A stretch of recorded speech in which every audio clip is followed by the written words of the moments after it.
Hello tất cả mọi người đã đến với kênh Anh Minh Audio của mình nhé. Cuối tập trước, sau khi Nhữ Yên Vô Cực vừa tuyên bố xong kết quả thi đấu khí thuật trận thứ 2 xong, thì Đàm Vân liền hướng Đàm Đài Huyền Trọng nói, hắn muốn quay lại ốc xá để lấy lại ngọc bội gia truyền mà bản thân đã để lại ở đó. Vì lo Đàm Vân bị người của Vĩnh Hằng Tiên Tông ám toán, nên Đàm Đài Huyền Trọng liền bảo Thẩm Tố Băng đi theo để bảo vệ. Thấy hành động đó của Đàm Đài Huyền Trọng, thì Nhữ Yên Vô Cực liền nói, nếu hắn muốn giết Đàm Vân thì quang minh chính đại làm, chứ không thèm cử người khác đi đánh lén.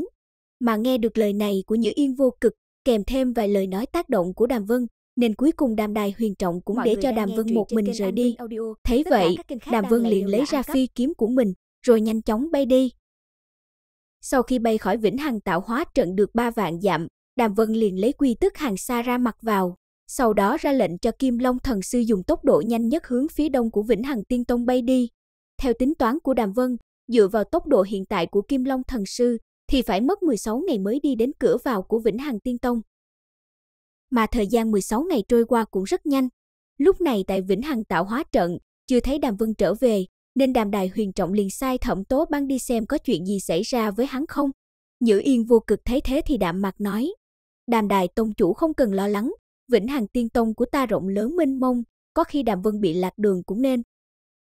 Quay lại với Đàm Vân, lúc này hắn đã đến được địa phương mà lúc trước bản thân cùng với Đàm Đài Huyền Trọng tiến vào.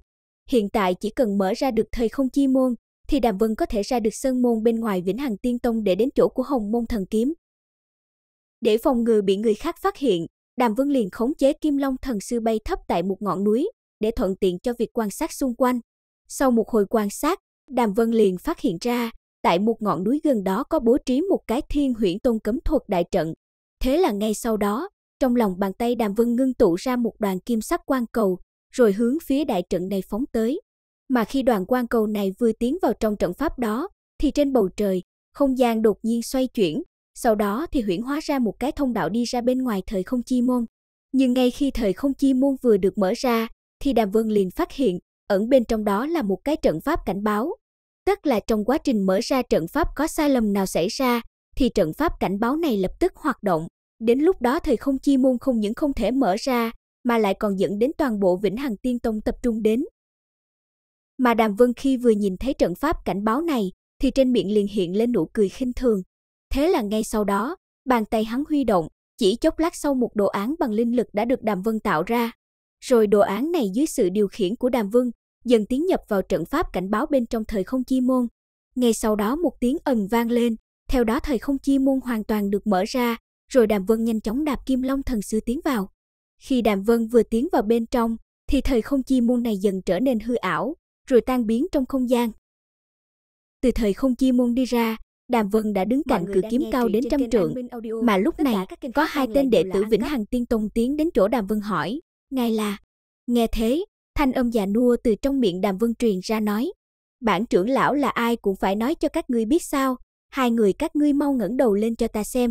Mà ngay khi 2 tên này vừa ngẩng đầu lên, thì Đàm Vân liền thi triển ra Hồng Môn Thần Đồng, lập tức làm 2 tên này ngây ra như phỗng. Rồi Đàm Vân liền nói, 2 người các ngươi lập tức đi về phía tây 10 ngày, sau đó thì trở về, mà ở trong thời gian này xảy ra chuyện gì các ngươi đều sẽ quên. Đàm Vân vừa nói xong, 2 tên này liền lấy ra phi kiếm, rồi hướng phía tây bay đi luôn. Sau khi 2 tên đệ tử kia vừa rời đi, Đàm Vân liền vuốt ve Hồng Môn Thần Kiếm, rồi nhỏ giọng nói, Hỏa Vũ, ngươi chờ chủ nhân một lát, rồi ta sẽ đưa ngươi về nhà. Dứt lời, Đàm Vân liền cưỡi Kim Long Thần Sư hướng phía tây 300 dặm bay đi. Nguyên nhân Đàm Vân làm thế là hắn muốn phá giải diệt sát đại trận ở đây. Bởi vì khi trước, lúc mới tiến đến Vĩnh Hằng Tiên Tông, thông qua linh thức thăm dò, nên Đàm Vân biết được những ngọn núi ở đây được bố trí thành một cái đại trận diệt sát, tên là Huyền Ưng Diệt Sát Đại Trận. Nếu như không phá được trận pháp này, thì Đàm Vân chỉ cần vừa rút thần kiếm lên, đại trận sẽ lập tức được kích hoạt, mà lấy thực lực như hiện tại của Đàm Vân thì chết là không thể nghi ngờ. Không lâu sau đó, Đàm Vân đã đến một ngọn núi cách đó 300 dặm, rồi thân thể Đàm Vân như con quay nhanh chóng xoay tròn hướng phía ngọn núi chui vào. Sau một hồi đào bới đất đá, thì cuối cùng Đàm Vân cũng tiến được vào một cái sơn động. Vừa vào đến nơi, đập vào mắt Đàm Vân chính là một cái trận bàn với vô số trận văn vây quanh. Mà khi quan sát trận pháp này một hồi, Đàm Vân liền phát hiện ra đây không phải là Huyền Ưng Diệt Sát Trận, mà nó là một đại trận có uy lực mạnh hơn Huyền Ưng Giảo Sát Trận rất nhiều. Sau đó, Đàm Vân lấy ra từ trong càn khôn giới một viên cực phẩm linh thạch, rồi hắn dùng linh thức để giữ nguyên viên linh thạch này lơ lửng bên trên trận nhãn. Khi đã bố trí xong xuôi, Đàm Vân lại theo đường cũ đi ra khỏi sơn động, rồi hắn lại điều khiển Kim Long Thần Sư cực tốc bay đi. Một lát sau thì hắn đã xuất hiện ở một ngọn núi khác cách ngọn núi trước kia hơn 100 dặm. Rồi lại dùng cách cũ, Đàm Vân lại hóa thành con quay xuyên vào trong núi. Không lâu sau thì hắn cũng đã xuất hiện ở trong một cái sơn động. Mà tại sơn động này cũng có một cái trận bàn với trận văn giống y như trong sơn động trước kia vậy.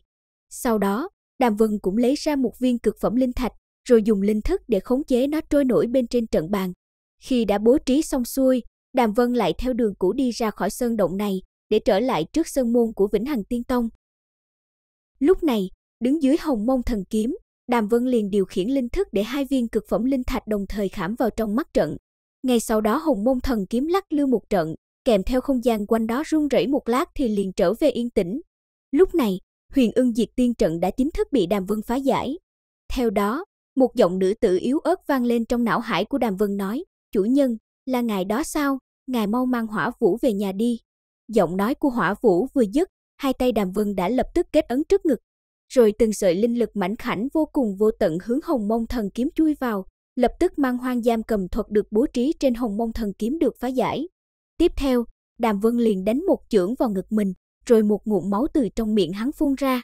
Nhưng không để cho ngụm máu này rơi xuống đất, thì Đàm Vân liền dùng linh thức bao trùm lấy ngụm máu này, để biến nó thành một cái đồ đằng huyết tế, mà ở giữa huyết sắc đồ đằng này lại xuất hiện 4 chữ, Hồng Mông Chí Tôn.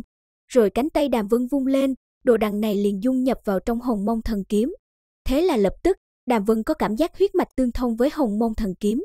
Sau đó, Đàm Vân liền hô lên một chữ, thu.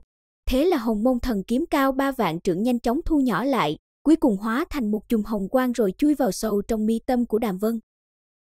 Sau khi đã thu được Hồng Mông Thần Kiếm, Đàm Vân liền trở về Vĩnh Hằng tạo hóa trận. Mà khi Đàm Vân trở về, thì khí thuật thi đấu đã kết thúc từ lâu, hiện tại đang là trận thứ 3 của phù thuật thi đấu. Vừa trông thấy Đàm Vân xuất hiện, Chung Ngô Thi Giao đã lao ra rồi nhào vào trong lòng hắn nói, trong 32 ngày này ngươi đã đi đâu, để cho ta lo muốn chết. Thấy Thi Giao nũng nịu như thế, Đàm Vân lau đi nước mắt trên mặt nàng, rồi hắn ghé sát tai nàng nhỏ giọng nói, ta đi lấy một kiện bảo bối, đợi sau khi rời khỏi Vĩnh Hằng Tiên Tông ta sẽ nói cho nàng biết. Cũng trong lúc này, Thẩm Tố Băng đi đến chỗ hai người, ho khan 2 tiếng rồi nói, Đàm Vân, người nói đi, mấy ngày này ngươi đã chạy đi đâu, khiến cho ta cùng với Thi Giao ròng rã tìm ngươi gần 1 tháng, 2 ngày trước mới trở về đây. Thấy bộ dáng tức giận đó của Thẩm Tố Băng, Đàm Vân giả bộ kinh sợ nói, hồi bẩm thủ tịch, quả thật Vĩnh Hằng bí cảnh quá rộng lớn, nên đệ tử đi nhầm phương hướng, vất vả lắm mới tìm được đường trở về. Nghe Đàm Vân nói vậy, thì Đàm Đài Huyền Trọng liền nói Thẩm Tố Băng không nên trách Đàm Vân nữa, rồi sau đó thì bảo hai người này lui ra ngoài trước. Vừa ra đến bên ngoài, Đàm Vân liền hỏi Thi Giao về kết quả thi đấu của khí mạch. Nghe vậy, Thi Giao thở dài rồi nói, Thần Hồn Tiên Cung cuối cùng đạt được 7.890 điểm, nên xếp thứ nhất. Vĩnh Hằng Tiên Tông mặc dù mất đi Thác Bạt Chiên Thiên nhưng vẫn đạt được 6.900 điểm, nên xếp thứ hai. Còn Hoàng Phủ Thánh Tông ta chỉ đạt được có 4.120 điểm, mà gần như một nửa số điểm này đều là công lao của Nhược Hy sư tỷ. Không chỉ sợ lúc này Hoàng Phủ Thánh Tông ngay cả 2.500 điểm đều không đạt tới. Khi đã biết được tình hình của khí mạch, Đàm Vân liền hỏi luôn kết quả của phù mạch thế nào. Vừa nghe đến phù mạch, thì Thi Giao có chút chấn kinh, rồi sau đó nàng cũng lên tiếng nói, nhờ có Hoàng Phủ Thính Phong, mà trong thi đấu đơn, Hoàng Phủ Thánh Tông chúng ta toàn thắng. Nhưng mà khi chỉnh thể thực lực tông môn thi đấu thì lại thua quá xa. Nên kết quả cuối cùng, Vĩnh Hằng Tiên Tông đạt được 8.010 điểm, vì thế xếp thứ nhất. Thần Hồn Tiên Cung đạt được 7.990 điểm, nên xếp thứ hai. Còn Hoàng Phủ Thánh Tông ta chỉ được 4.790 điểm, vì thế xếp bét. Đến đây mình xin kết thúc nội dung của tập này nhé. Mọi người đừng quên cho mình một like cùng đăng ký kênh để nhận được thông báo sớm nhất khi mình ra video mới nhé.